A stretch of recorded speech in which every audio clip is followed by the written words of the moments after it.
ಮನುಷ್ಯನ ಬುರುಡೆ ಇಟ್ಟು ವಾಮಾಚಾರ ಮಾಡಿದಂತಹ ಘಟನೆ ಮೈಸೂರು ಜಿಲ್ಲೆಯ ನಂಜನಗೂಡಿನ ಗೋಳೂರಿನಲ್ಲಿ ನಡೆದಿದೆ. ಮನುಷ್ಯನ ಬುರುಡೆ ಇಟ್ಟು ವಾಮಾಚಾರ ಮಾಡಲಾಗಿದೆ. ಬೆಚ್ಚಿ ಬಿದ್ದಿದ್ದಾರೆ ಗೋಳೂರು ಗ್ರಾಮಸ್ಥರಲ್ಲಿ ಭೀತಿ ಎದುರಾಗಿದೆ. ಮೈಸೂರು ಜಿಲ್ಲೆಯ ನಂಜನಗೂಡಿನ ಗೋಳೂರು ಗ್ರಾಮ.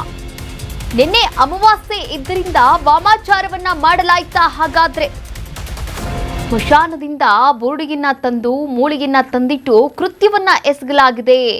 ಗ್ರಾಮದ ರಸ್ತೆಯ ಮಧ್ಯೆಯೇ ಬುರುಡಿಯನ್ನ ಇಟ್ಟು ಪೂಜೆಯನ್ನ ಮಾಡಿದ್ದಾರೆ. ನೀವು ಕೂಡ ದೃಶ್ಯಾವಳಿಗಳಲ್ಲಿ ಗಮನಿಸಬಹುದಾಗಿದೆ. ನೋಡಿ, ಅದರ ಜೊತೆ ಅರಿಶಿನ ಇಟ್ಟಿದ್ದಾರೆ, ಕುಂಕುಮ ಇಟ್ಟಿದ್ದಾರೆ, ನಿಂಬೆಹಣ್ಣು ಕಟ್ ಮಾಡಿ ನಿಂಬೆಹಣ್ಣಿಗೆ ಕುಂಕುಮವನ್ನ ಕೂಡ ಹಚ್ಚಿರುವಂಥದ್ದು, ತಲೆ ಬುರುಡೆ ಹಾಗೆ ಅದರ ಜೊತೆಗೆ ಮೂಳೆಗಳನ್ನು ಕೂಡ ಇಟ್ಟಿರುವಂಥದ್ದು. ಅದರ ಜೊತೆಗೆ ನೋಡಿ, ಇಲ್ಲಿ ಗ್ರಾಮದ 4 ದಿಕ್ಕು ಏನಿದೆ, ಆ 4 ದಿಕ್ಕಿನಲ್ಲೂ ಕೂಡ ವಾಮಾಚಾರದ ಗ್ರಹಚಾರ ಕಾಡ್ತಾ ಇದೆ. ಮಂತ್ರ ತಂತ್ರಕ್ಕೆ ಇಡೀ ಗ್ರಾಮಸ್ಥರು ಬೆಚ್ಚಿ ಬಿದ್ದಿದ್ದಾರೆ. ಬೇರೆ ಊರಿಂದ ಬಂದು ಅಪರಿಚಿತರು ಈ ರೀತಿಯ ಮಾಟಮಂತ್ರವನ್ನ ಮಾಡಿದ್ರಾ ಎನ್ನುವಂತಹ ಅನುಮಾನ ಕೂಡ ವ್ಯಕ್ತವಾಗ್ತಾ ಇರುವಂಥದ್ದು.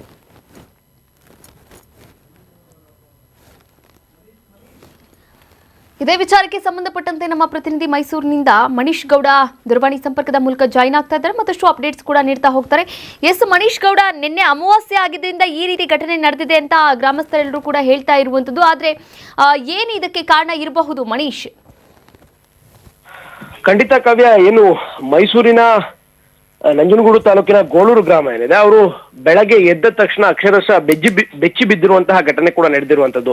ಏನು ಗೋಳೂರು ಗ್ರಾಮ ಏನಿದೆ, ಆ ಒಂದು ಗ್ರಾಮದ 4 ಗ್ರಾಮಕ್ಕೆ ಸಂಪರ್ಕ ಕಲ್ಪಿಸುವಂತಹ 4 ರಸ್ತೆಗಳೇನಿದೆ, ಆ ರಸ್ತೆಗಳಲ್ಲಿ ವಾಮಾಚಾರವನ್ನ ಮಾಡಿರುವಂತಹ ಶಂಕೆ ವ್ಯಕ್ತವಾಗ್ತದೆ. ಯಾಕಂತಂದ್ರೆ ಗ್ರಾಮದ ಮುಖ್ಯ ವೃತ್ತ ಏನಿದೆ, ಆ ಒಂದು ವೃತ್ತದಲ್ಲಿ ನಿನ್ನೆ ರಾತ್ರಿ ನಿನ್ನೆ ಅಮಾವಾಸ್ಯೆ ಇತ್ತು.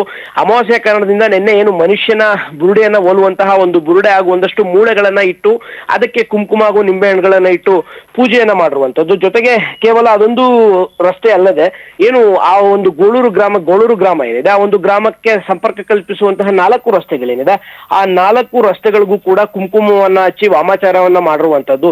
ಸದ್ಯ ಅಲ್ಲಿನ ಏನು ಸ್ಥಳೀಯರಿಗೂ ಕೂಡ ಇದ್ರ ಬಗ್ಗೆ ಯಾವುದೇ ತರದ ಮಾಹಿತಿ ಗೊತ್ತಾಗ್ತಿಲ್ಲ. ಯಾಕಂತಂದ್ರೆ ಸ್ಥಳೀಯರೆಲ್ಲ ನಿನ್ನೆ ರಾತ್ರಿ ಮಲಗಿರ್ತಾರೆ. ಎಂದಿನಂತೆ ಬೆಳಗ್ಗೆ ಎದ್ದು ರಸ್ತೆಗೆ ಬಂದಂತ ಸಮಯದಲ್ಲಿ ಈ ಒಂದು ವಾಮಾಚಾರ ಆಗಿರುವಂತದ್ದು ಕಾಣ್ತಾ ಇರೋದು. ಅಲ್ಲಿನ ಸ್ಥಳೀಯರು ಹೇಳ್ತಾ ಇರುವಂತಹ ಪ್ರಕಾರ ಏನು ಇಲ್ಲಿಯ ಊರಿನ ಗ್ರಾಮಸ್ಥರು ಯಾರು ಈ ರೀತಿಯ ವಾಮಾಚಾರವನ್ನ ಮಾಡಿಲ್ಲ. ಯಾರೋ ಬೇರೆ ಊರಿನವರು ಇರಬಹುದು ಅಥವಾ ಬೇರೆ ಯಾರೋ ನಮ್ಮ ಊರಿಗೆ ಬಂದು ಈ ರೀತಿ ಮಾಡಿದ್ದಾರೆ. ಯಾವ ವಿಷಯಕ್ಕಾಗಿ ಈ ತರ ಮಾಡಿದ್ದಾರೆ ಅನ್ನುವಂಥದ್ದು ಇನ್ನೂ ಗೊತ್ತಾಗ್ತಾ ಇಲ್ಲ ಕಾವ್ಯ.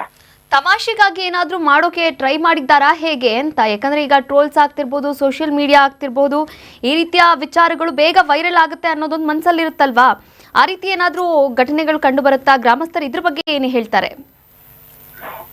ಕಾವ್ಯ, ಏನು ಗ್ರಾಮಸ್ಥರು ಕೂಡ ಈ ಒಂದು ಘಟನೆ ನಡೆದ ಮೇಲೆ ತೀವ್ರ ಆತಂಕಕ್ಕೆ ಒಳಗಾಗಿದ್ದಾರೆ. ಯಾಕಂತಂದ್ರೆ ವಾಮಾಚಾರ ಅಂತ ಹೇಳಿದ್ರೆ ಅಲ್ಲಿ ಬೇರೆ ನಿಂಬೆಹಣ್ಣು ಆತರ ಮಡಗಿದ್ರೆ ಅದು ತಮಾಷೆ ಅಂತ ಹೇಳಿ ತಿಳ್ಕೊಳ್ಬಹುದಿತ್ತು. ಆದಂದ್ರೆ ಅಲ್ಲಿ ಮಡಗಿರುವಂತದ್ದು ಏನು ಮನುಷ್ಯನ ತಲೆ ಬುರುಡೆ ಏನಿದೆ ಅದನ್ನ ಮಡಗಿರುವಂತದ್ದು ಅಥವಾ ಮೂಳೆಗಳನ್ನ ಮಡಗಿರುವಂತದ್ದು, ಇದು ಎಲ್ಲೋ ಬೇರೆ ಊರಿನಿಂದ ಬಂದು ವಾಮಾಚಾರವನ್ನೇ ಮಾಡಿದ್ದಾರೆ. ಯಾಕಾಗಿ ನಮ್ಮ ಊರಿನಲ್ಲಿ ಮಾಡಿದ್ದಾರೆ ಅಂತ ಗೊತ್ತಾಗ್ತಾ ಇಲ್ಲ. ಸದ್ಯ ಪೊಲೀಸರು ಕೂಡ ಏನು ಸ್ಥಳಕ್ಕೆ ಆಗಮಿಸ್ತಾರೆ, ಅದನ್ನ ನೋಡಿ ತನಿಖೆಯನ್ನ ಮಾಡಿ ಅದನ್ನ ರೀಲ್ಸ್ಗಾಗಿ ಅಥವಾ ತಮಾಷೆಗಾಗಿ ಫನ್ಗಾಗಿ ಮಾಡಿದ್ರ ಅಥವಾ ಇದರ ಹಿಂದೆ ಬೇರೆ ಯಾವ್ದಾದ್ರು ಕಾರಣ ಇತ್ತ ಅನ್ನುವಂಥದ್ದನ್ನ ಪೊಲೀಸರು ಕಂಡುಹಿಡಿಬೇಕಾಗಿದೆ ಕಾವ್ಯ. ಥ್ಯಾಂಕ್ ಯು ಮನೀಶ್ ಗೌಡ, ತಮ್ಮೆಲ್ಲ ಡೀಟೇಲ್ಸ್ಗಾಗಿ ಧನ್ಯವಾದಗಳು.